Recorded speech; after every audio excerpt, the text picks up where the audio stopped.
Vocês sabem, a gente tem aquela pausa para o horário eleitoral gratuito e a gente continua no YouTube. Então, agradecendo a audiência de quem já nos acompanha por lá também e quem nos acompanha aqui pela TV. A gente tem um conteúdo hoje exclusivo. Estaremos com essa especialidade médica, cardiologista, queridíssimo Dr. Heron Rached, bem-vindo mais uma vez. Ele que vai continuar conosco no nosso conteúdo exclusivo, né, doutor?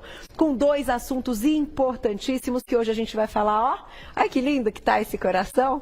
Hoje a gente vai falar do coração. E vamos abrir aí com um tema que poucas vezes a gente também acaba conversando aqui no programa, que é cuidados pós-infarto. Né? A gente sempre trata aqui questões de prevenção e até do alerta para as pessoas procurarem ajuda, para conseguirem conter o infarto, né? E ter aí essa questão da sobrevida mesmo e continuarem vivendo com qualidade de vida. Mas e o pós-infarto é extremamente importante para que tudo que tenha sido feito antes se preserve, né, doutor? Com certeza, viu? Carol. Boa tarde aí pela oportunidade, mais uma vez, de poder falar de um assunto tão importante aí com todos vocês. E o paciente que sofreu infarto, ele tem dois desafios grandes pela frente, né? Um desafio é a parte emocional. Né? Essa parte emocional nós falamos depois. Mas outro desafio é preservar a função da bomba, que é o coração. Uhum. Mesmo fazendo todos os procedimentos, muitas vezes os pacientes no pós-infarto são submetidos a angioplastias, a cirurgias, mas qual o cuidado que vai fazer com que esse paciente ele se ressocialize, ele consiga manter a atividade física, a atividade de trabalho, para que a vida possa continuar. É isso. Então, existe um conjunto de cuidados que precisam ser levados em consideração para que realmente esse paciente possa ter uma vida razoável. Doutor, agora a minha pergunta é a seguinte, até para que a gente entenda um pouquinho e entenda esse cuidado do pós, né? Existem cirurgias, então, diferentes que podem ocorrer num momento do infarto, certo? Nem todos os pacientes farão a angioplastia da mesma forma, a colocação do stent que você já comentou aqui. Então, os cuidados do pós vão ser diferentes nesse sentido? Ou a gente está falando de algo que é muito sério, que é essa bomba mais importante que a gente tem no corpo de fato e que, assim, todos eles, independente se conseguiram chegar a tempo, né, o quanto antes para uma cirurgia, vão ter sim que respeitar uma série de condições. Independente da opção de tratamento que seja dada, alguns cuidados eles são comuns, tipo a mudança do estilo de vida, a reavaliação dietética, a atividade física quando liberada, certo? O uso de medicamentos, isso é incomum para todos. Para todos, para todos. Alguns pacientes que sofrem infarto, o tratamento vai ser exclusivamente medicamentoso. Apenas com medicamentos. Outros pacientes vão se beneficiar quando forem submetidos à angioplastia, que é aquele procedimento que nós fazemos por catéter, em que a artéria culpada, a artéria que sofreu obstrução, ela será aberta e será colocada uma molinha dentro da artéria, permitindo que o sangue ele volte a fluir, volte a passar pelaquela artéria. E em alguns casos mais específicos, o paciente poderá ser submetido à cirurgia convencional de revascularização, as famosas pontes de safena e pontes mamárias. Certo. Independente da angioplastia ou da cirurgia, o tratamento medicamentoso ele é mandatório. Qual é o desafio que nós temos hoje? Inclusive foi objeto de discussão agora recentemente no Congresso de Barcelona, no final de agosto. Qual o maior desafio para que esse paciente ele se ressocialize, para que esse paciente ele não volte a infartar, porque muitos pacientes eles terminam voltando a infartar, né? E o grande desafio se chama adesão ao tratamento. Entendi. Quando o paciente ele recebe uma prescrição, ele tem um conjunto de 4, 5 medicamentos de classes diferentes para serem tomados em horários diferentes. Isso confunde muito o paciente. Então a adesão ela é baixa. Só para você ter uma ideia, ao final de 6 meses, apenas 30 a 40% dos pacientes continuam tomando a medicação. Nossa, baixíssimo. Baixíssimo. Aí o que é que acontece? A molinha que foi colocada, ela vai ser mais uma vez ocluída, ela vai ser entupida por novos coágulos. porque houve descontinuidade do tratamento. A pressão que não foi tratada, que o paciente suspendeu a medicação, desorganiza novas placas de cálcio dentro das artérias. Então, nosso desafio é fazer com que esse paciente tome a medicação. E o que foi que o Congresso trouxe? Ele trouxe um estudo muito interessante, em que os principais medicamentos, eles foram reunidos em uma só pílula. E o paciente passou a tomar uma vez por dia essa pílula. Tá. E foi comparado um grupo em que tomou uma pílula por dia versus o grupo convencional, que tomou a medicação várias vezes por dia. E qual foi a sorte? Que o grupo que tomou uma pílula só teve 30% na redução de mortes cardiovasculares, de internações e de novos infartos. Entendi. Então o desafio está aí em também facilitar a vida desse paciente, né? Após o infarto. Só que a gente separou também, até para que a gente entenda o quadro, entenda a questão aí do que é necessário de mudança de hábitos, né, e conscientização, a gente separou um ilustra mostrando como o infarto acontece. Doutora, aí você explica para a gente, por favor, olha lá. A gente já coloca na tela. Aqui nós temos a imagem do coração, vocês olhem aquela área mais azulada e a área acometida do infarto. Aquela área, quando deixa de receber o sangue, ela sofre um processo de programação de morte, se nada for feito pelaquela área. E posteriormente, aquela área, ela isoladamente, ela deixa de bater, ela perde a força de contração. Então, isso faz com que o coração ele também sofra um processo de remodelamento, uma dilatação. E com isso ele perde aquela função de bomba, ou seja, ele tinha uma capacidade de mandar sangue para o corpo, uma capacidade X, aquela capacidade vai ser reduzida. Que do ponto de vista de sintomas do paciente, isso vai traduzir no paciente apresentar cansaço aos esforços, tosse, inchaço nas pernas. Então, digamos que esse infarto, ele vai dando alguns avisos, né? Antecipadamente, a pessoa vai tendo já algumas mudanças aí, sentindo algumas coisas antes de acontecer realmente. Sim, os sintomas clássicos do infarto, que é a dor no peito, a falta de ar aos esforços, as sensações de palpitações, os desmaios. Mas uma vez acontecido o infarto, caso o paciente não tenha os cuidados pós-infarto, ele passa a ter os mesmos sintomas, ou sintomas até mais graves do que antes do infarto. Entendi. Doutor, vou lá e já volto, vou dar um tempo pro pessoal de casa mandar perguntinha no @VocêBonitaTV. E a gente está com esse assunto agora, ao vivo, que a gente continua na TV. Quando a gente tiver a paradinha do horário eleitoral gratuito, não comentei, vou comentar agora. A gente vai falar do coração grande, o famoso coração aumentado. Interessantíssimo o assunto também. Daqui a pouquinho, então, vocês podem mandar mensagem no @VocêBonitaTV. Volto já, doutor. Vamos lá, doutor. A gente vai deixar daqui a pouquinho perguntinhas do público. Vamos então, acho que a gente tem mais uma imagem para colocar na tela, né, Gláucia? Não, então vamos um a um esses cuidados pós-infarto. Eu achei que a gente tinha já num passo a passo, mas vamos lá. Primeira coisa, atividade física vai ter que retornar de uma forma mais tranquila, né? Não dá para retornar de uma hora para outra, porque muitas vezes a gente escuta casos de infarto em atletas, em pessoas que praticam muita atividade física. Então, tem a falsa sensação que num pós-operatório vão poder retornar à atividade física. A abordagem, ela não pode ser, ou seja, você não pode reintroduzir o paciente pós-infarto na atividade física sem que antes haja uma avaliação pormenorizada do quadro clínico dele. A primeira abordagem do paciente pós-infarto, você tem que equilibrar aquele paciente do ponto de vista emocional. Até para ele aceitar a situação que sofreu infarto e que a partir dali a vida dele precisa ser repensada. Então essa é a conquista. Primeiro você precisa conquistar o paciente, explicar o que aconteceu. Depois explicar a importância da medicação e do acompanhamento médico. Com acompanhamento médico o paciente será submetido a alguns exames e esses exames que vão orientar o tipo de atividade física que esse paciente poderá fazer. Mesmo o paciente sendo atleta, mesmo que ele não tenha perdido função de bomba do coração, fez uma angioplastia, ele não está liberado pela mesma atividade física que ele fazia antes. Entendi. Ele precisa ser avaliado. né? A importância do relacionamento do médico com o paciente, no sentido de que o paciente tenha adesão ao horário da medicação quando necessário. A polipílula que nós conversamos agora há pouco, ou seja, a pílula que reúne 3 grandes medicamentos em uma só, ela não está disponível ainda no Brasil. Acredito que possivelmente em 2023 já tenha.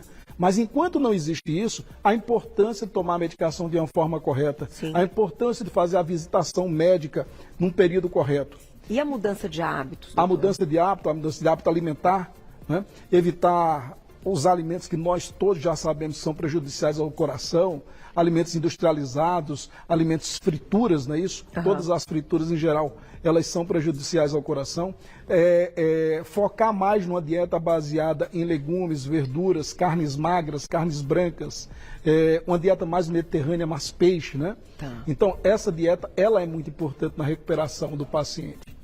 E, como nós conversamos agora há pouco, a atividade física, a reintrodução, a reinserção social desse paciente, que é muito importante. Porque o paciente, até então, ele não tinha em mente que ele tinha a vulnerabilidade da morte. A partir daquele momento, ele viu que ele está vulnerável. Então, ele precisa mudar. Vou colocar já a perguntinha do público, quem escreveu pra gente na tela. Obrigada, Kátia, um beijo. Tenho sentido palpitações ao acordar por alguns segundos, como se fosse uma taquicardia. Preciso respirar fundo para melhorar. Pode ser um sinal de algo errado? Hoje a gente confunde tanta coisa, a gente fala de ansiedade, né? É difícil porque às vezes os sintomas podem ser os muito mesmos, parecidos. Né? Existem alguns fatores de risco, Kátia, que eles são importantes ser levados em consideração para saber se aquela palpitação está relacionada com infarto ou não.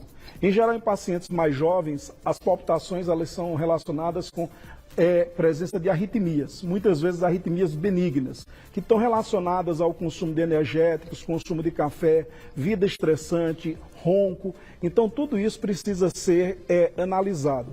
Muitas vezes não é a medicação que vai tratar essa sua arritmia, mas muitas vezes uma mudança de hábito, uma redução dos cafeinados, redução do consumo de alimentos, de bebidas, tipo que tem a cola na sua composição, são os cafeinados, chás pretos, bebidas alcoólicas, energéticos. Então, muitas vezes, essa mudança de hábito já é o suficiente para que você tenha uma melhora desses seus sintomas.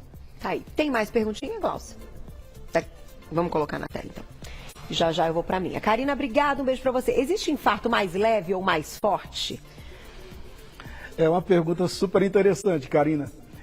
Em geral, o infarto, quando ele acomete um indivíduo mais jovem, ele tende a ser um infarto de uma dimensão maior. Isso por quê? Porque foi uma doença que se manifestou logo cedo. Ela não aguardou a 5ª ou 6ª década de vida para se manifestar. Então, ela já mostrou o caráter agressivo dela. Então, a tendência é que o infarto em pacientes mais jovens, ele seja mais agressivo. De fato, existem infartos mais leves e mais graves. E quanto mais grave for o infarto, quanto mais músculo do coração você perder, mais comprometida vai ficar a sua função no pós-infarto. Mais cuidado você vai ter que ter com a sua saúde. Doutor, você comentou que é um desafio que esse paciente não volte a infartar. Então, hoje, o que seria até mais comum que vocês observam, né, clinicamente falando dos casos aí, pacientes que voltam a infartar, eles têm um problema, muitas vezes, nesse stent, nessa válvula que foi colocada, ou eles acabam tendo outras artérias comprometidas e problemas em outros lugares que não tinham acontecido no primeiro infarto? A manifestação da doença coronária, ou seja, essa doença que calcifica as artérias, ela se dá muitas vezes por falta de controle dos fatores de risco. Ok. Se você apresentou um infarto e vai continuar fumando, independente se você fez angioplastia, a doença ela vai progredir, ela vai continuar. Tá. Se você tem uma hipertensão não tratada, um diabetes não tratado, um colesterol não tratado, a doença vai continuar. Então não vai ser a molinha, não vai ser a revascularização que vai resolver a sua vida. Vai ser a mudança de hábito, vai ser a medicação e vai ser o procedimento. Então, é um conjunto de coisas que precisam ser respeitadas. Qualquer parte, então, pode voltar a sofrer? Pode voltar. Inclusive, a parte que foi tratada, ela pode voltar a reocluir.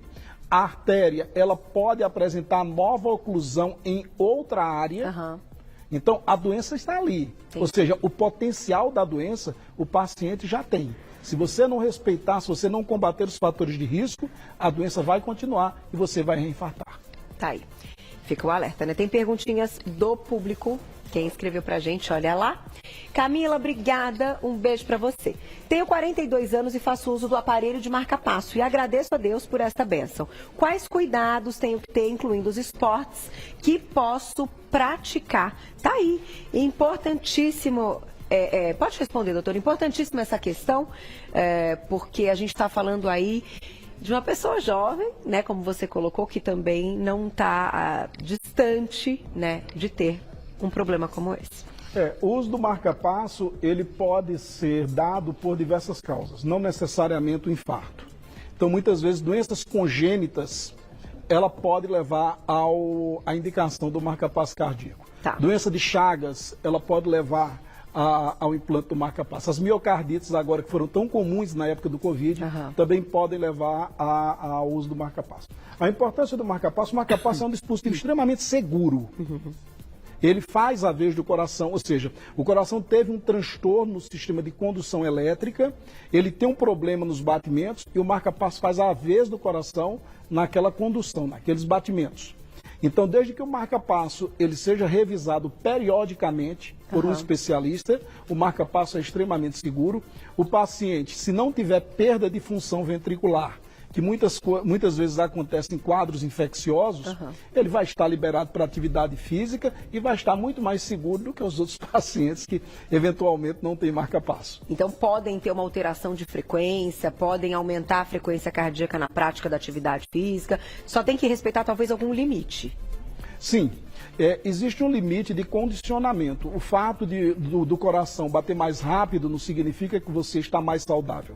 Existe um cálculo baseado na idade, o cardiologista ele pode orientar o próprio paciente quando estiver em consulta, e aqueles batimentos, eles apontam a frequência de condicionamento, aquele que vai ser saudável para o seu coração. Perfeito. O fato de você estar com o marca-passo, você pode fazer atividade física, a frequência cardíaca, os batimentos, eles podem aumentar, isso não deixa de maneira nenhuma o paciente inseguro, ou seja, sob risco. Tá.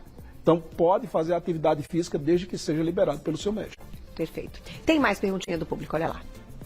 Obrigada, Jama, um beijo para você. Quem tem pressão alta tem mais tendência a um infarto? O doutor vai responder daqui a pouquinho, porque, Rogério... Doutor, vamos responder esta perguntinha que a gente deixou, da Joelma. Então. Da Joelma, que ela diz, quem tem pressão alta tem mais tendência a um infarto? Joelma, metade da população do Brasil é portadora de hipertensão arterial acima dos 50 anos de idade. Loucura. E se nós formos eleger o maior fator de risco, aquele que mais contribui para o aparecimento do infarto é a hipertensão arterial. Então, sua pergunta é sim, a hipertensão arterial é o grande vilão para o desenvolvimento do infarto. E por isso nós precisamos de combater. Tem uma informação muito importante a respeito do consumo de sal. A gente sabe que o consumo de sal está diretamente ligado ao aparecimento da hipertensão arterial. E o Brasil, ele tem um consumo de sal extremamente acima daquilo que é recomendado pela Sociedade Brasileira de Cardiologia. E os países do Sul, certo? O Rio Grande do Sul, Paraná e Santa Catarina, ele tem um consumo em torno de 4 a 5 vezes aquilo que a Sociedade Brasileira de Cardiologia recomenda em relação ao sal. Então vamos combater a hipertensão arterial para reduzirmos o número de infartos. E nós estamos falando aí, né, doutor, você citou o sal, mas a gente coloca, então a gente abusa do sal e do açúcar, né? Dos dois pontos aí que também podem ser prejudiciais. O açúcar também está associado a questões que podem trazer problemas metabólicos e gerar também problemas do coração, né? Inclusive a obesidade, né? Nós temos um mapa da obesidade. Quando nós buscamos a população hipertensa, é muito fácil, é só você buscar o mapa da obesidade. Aonde houver sobrepeso, vai haver uma maior prevalência de hipertensão arterial. Então, são aqueles países que apresentam maior incidência de infartos, são aqueles países onde a obesidade é mais prevalente. Por isso que a obesidade, ou seja, o consumo de açúcar, ele também precisa ser evitado. E quando a gente está falando da questão da pressão alta, então aproveitando, né, já que a gente teve pergunta e você disse que sim, está entre ali os casos, né, mais graves e até aumentando essa porcentagem aí, o ideal é que as pessoas mantenham o controle. Feito o diagnóstico, a medicação é para sempre, de fato? Ou existem pessoas que conseguem, ao longo da vida, ter uma melhora e conseguir equilibrar essa pressão? Vamos imaginar o perfil de paciente em que ele é hipertenso, mas ele é obeso, ele é sedentário, ele é tabagista. Então, esse paciente, eu introduzi uma medicação para ele, mas ele passou a fazer atividade física, houve redução de peso e houve combate ao tabagismo. Esse paciente é um grande candidato a não fazer uso mais da medicação. Muito embora metade da população brasileira seja portadora de hipertensão, uma vez eu controlando alguns fatores de risco, eu posso tirar o paciente do diagnóstico de hipertensão arterial. Não é muito comum, é um desafio muito grande, mas é possível sim. É possível. Que bom. Há tempos que eu estou para fazer essa pergunta, porque eu acho importante também que as pessoas, quando escutam uma resposta como essa, sabem que tem coisa que depende da gente. Então, quando a gente tem aí a esperança de algo que pode ser muito bem-vindo, a gente se dedica. Não é verdade? Então, poder dar dizer, olha, há sim chance, dizer, faça a sua parte que vai valer a pena. É mais ou menos por aí, né, doutor? Não é só o medicamento, né? Exatamente. É a mudança de atitude. Do todo, né? Outros benefícios virão além dessa retirada medicamentosa. Enfim, como um todo, né? Como uma concentração melhor. Coisas, às vezes, simples do dia a dia que as pessoas não param para pensar, mas que, de repente, reduzindo o peso, vão ter mais pique para fazer as coisas do dia a dia, vão ter mais concentração no trabalho, vão ter aí uma questão de comportamental diferente, né? Se sentindo melhor, vão estar melhores, então, em tudo aquilo que elas praticam com outras. Da autoestima, realmente, da questão da autoestima. Né? Não é incomum, né, ouvir isso de paciente.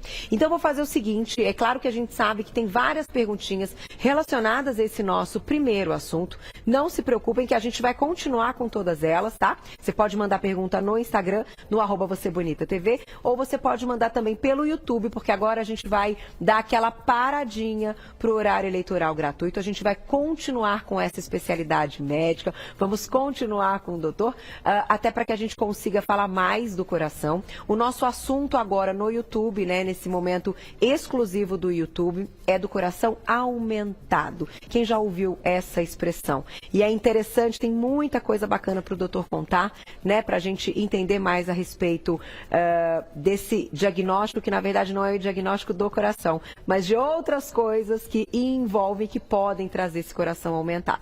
Então, vocês estão gostando do nosso assunto? Continuem com a gente no nosso YouTube. youtube.com/Você Bonito. Nosso YouTube é um verdadeiro sucesso. Já coloque ali, deixando as notificações bem ativas. Mande o seu like, que esse like é muito importante pra gente. E a partir de agora, te espero então para essa parada do horário eleitoral gratuito no YouTube do Você Bonita.